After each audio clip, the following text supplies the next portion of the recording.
Hi hello friends, welcome back to our channel flavour Samayal. நம்ம இந்த வீடியோவில் என்ன பார்க்க போகிறோம்னா, ஒரு ஸ்வீட் ரெசிபி தான் பண்ண போகிறோம். ரொம்பவே சூப்பராக இருக்கும். இப்போ கிருஷ்ண ஜெயந்திலாம் வர்றதுனால இந்த பாயாசம் கிருஷ்ண ஜெயந்திக்கு ரொம்பவே ஸ்பெஷலாக பண்ணுவாங்க. அந்த பாயாசம் தான் பண்ண போகிறோம். இது பார்த்திங்கன்னா அவல் பாயாசம். ஆல்ரெடி நம்ம அவல் பாயாசம் இன்னொன்று அப்லோட் பண்ணியிருக்கோம். அது சிம்பிளாக பண்ணுது. இதில் கொஞ்சம் மில்க் மேட் எல்லாமே ஊற்றி கொஞ்சம் ரிச்சான டேஸ்ட்டில் பண்ணக்கூடிய அவல் பாயாசம் தான் இப்போ பண்ண போகிறோம். இப்போ அதுக்கு தேவையான பொருட்கள்லாம் என்னென்னு பார்ப்போம். அதுக்கு முன்னாடி என்னோட சேனலை ஃபஸ்ட் டைம் பார்க்குறீங்கன்னா ஃப்ளேவர் சமையலை சப்ஸ்கிரைப் பண்ணிக்கோங்க. பெல் பட்டன் அமைக்கும், கூடவே லைக் பண்ணி தட்டிடுங்க. அப்போ தான் நான் அடுத்தடுத்து போடுற வீடியோ நோட்டிஃபிகேஷனில் வரும். இப்போது நம்ம வீடியோக்குள்ளே போகலாம். அதுக்கு பார்த்திங்கன்னா ஃபஸ்ட்டு நம்ம ஒரு கடாயை எடுத்து வச்சுக்கிடுவோம். கடாயில் 1 டீஸ்பூன் அளவுக்கு நெய் ஊற்றிக்கலாம். அந்த நெய் நல்லா சூடானதும் நம்ம கொஞ்சமாக முந்திரியும் திராட்சையும் வறுத்து எடுத்து வச்சுக்கிடுவோம். ஃபஸ்ட்டு முந்திரி போட்டு லேசாக வறுபட்டதும் அதுக்கப்புறம் நம்ம திராட்சையை போட்டு நல்லா வறுத்து எடுத்துக்கலாம். முந்திரி லைட்டாக வறுபட்டுருச்சு, அடுத்து திராட்சையும் போட்டுக்கலாம். இந்த உலர்ந்த திராட்சை எல்லாமே நல்லா வறுபட்டும் தனியாக வேறு ஒரு பிளேட்டுக்கு மாற்றி எடுத்து வச்சுருங்க. அடுத்து பார்த்திங்கன்னா நம்ம அதே கடாயில் 1 கப் அளவுக்கு நான் அவல் எடுத்து வச்சுருக்கேன். நான் வெள்ளை அவல் தான் எடுத்து வச்சுருக்கேன். நீங்கள் சிகப்பு அவல் கூட இருந்தால் கூட யூஸ் பண்ணிக்கலாம், அதுவும் நல்லாயிருக்கும். இப்போ இந்த நெய்யிலே நம்ம அந்த அவலை நல்லா ரோஸ்ட் பண்ணி எடுத்துக்கணும். நல்லா வறுக்கும் போது சலசலன்ட்டு நல்ல உதிரி உதிரியாக சூப்பராக கிடைக்கும். இப்போ வறுபட்டதை தனியாக எடுத்து வச்சாச்சு. இப்போ அதே கடாயில் 3 கப் அளவுக்கு நான் பால் எடுத்திருக்கேன். 1 கப் அவலுக்கு 3 கப் அளவுக்கு பால் எடுத்துக்கோங்க, இது கரெக்டாக இருக்கும். இப்போ பால் பார்த்திங்கன்னா நல்லா கொதிச்சிருச்சு. இதில் 1/4 கப் அளவுக்கு நான் மில்க் மேட் ஆட் பண்ணியிருக்கேன். இந்த மில்க் மேட் ஆட் பண்ணும்போது இன்னும் கொஞ்சம் க்ரீமியாகவும் திக்கான பதத்துக்கு நம்மளுக்கு பாயாசம் கிடைக்கும். இப்போ மில்க் மேட் ஆட் பண்ணி நல்லா மிக்ஸ் பண்ணி விட்டுக்கோங்க. பார்த்திங்கனாலே நல்லா மிக்ஸ் பண்ணி நல்லா கொதிக்கும் போதே அதோட கலர் சேஞ்ச் ஆகி நல்ல ஒரு க்ரீமியான டெக்ஸ்சருக்கு வந்துடும். இப்போ பார்த்திங்கன்னா நல்ல கொதி வந்துருச்சு. இப்போ நம்ம வறுத்து வச்சுருக்க அவலை இதோடு ஆட் பண்ணிக்கலாம்.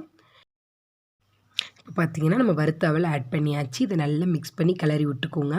இந்த அவல் பார்த்திங்கன்னா 5லேருந்து ஒரு 6 நிமிஷம் வரைக்கும் நல்லா வேக வச்சோம்னா கரெக்டாக இருக்கும். இது வெந்துட்டுருக்க டைமில் இதுக்கான நம்ம வெள்ளைப்பாகு ரெடி பண்ணிக்கலாம். நம்ம வெல்லம் தான் ஊற்ற போகிறோம், சர்க்கரை எதுவுமே ஆட் பண்ணலை. ரொம்ப ஹெல்த்தியாக பண்ணனால வெல்லம் ஊற்றி பண்ணிக்கிடலாம். இப்போ அதுக்கு வெள்ளைப்பாகு ரெடி பண்ணிக்கிடுவோம். அதுக்கு பார்த்திங்கன்னா வெள்ளைப்பாகு கரைச்சி எடுக்கிறதுக்கு ஒரு சின்ன பாத்திரம் எடுத்து வச்சுக்கலாம்.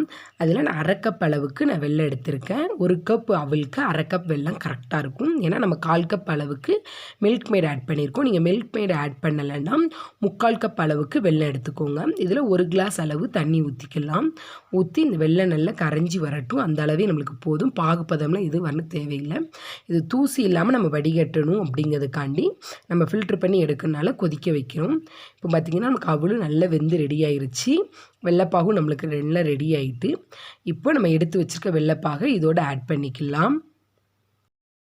நம்ம வெள்ளைப்பாகு நல்லா வடிகட்டி ஊற்றிடும். அப்போ தான் தூசி எதுவுமே இல்லாமல் நல்லா நமக்கு கிடைக்கும்.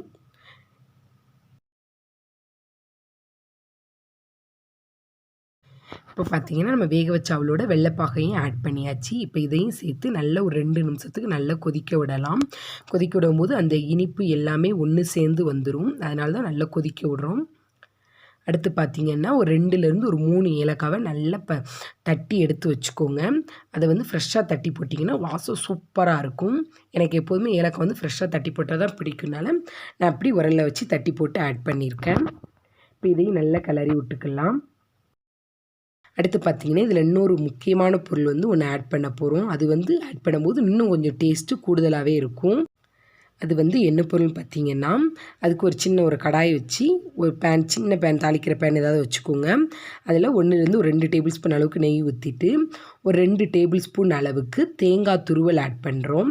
இந்த தேங்காய் துருவலை நெய்யில் வறுத்து ஆட் பண்ணும்போது இன்னும் கொஞ்சம் டேஸ்ட்டு நம்ம பாயாசம் சாப்பிடும்போது அந்த தேங்காய்லாம் வாயில் கடிபட்டு டேஸ்ட் உண்மைக்குமே வேறு லெவலில் இருக்கும். இப்போ இதை தேங்காவை நல்லா நெய்யிலே வறுத்து எடுத்துக்கலாம்.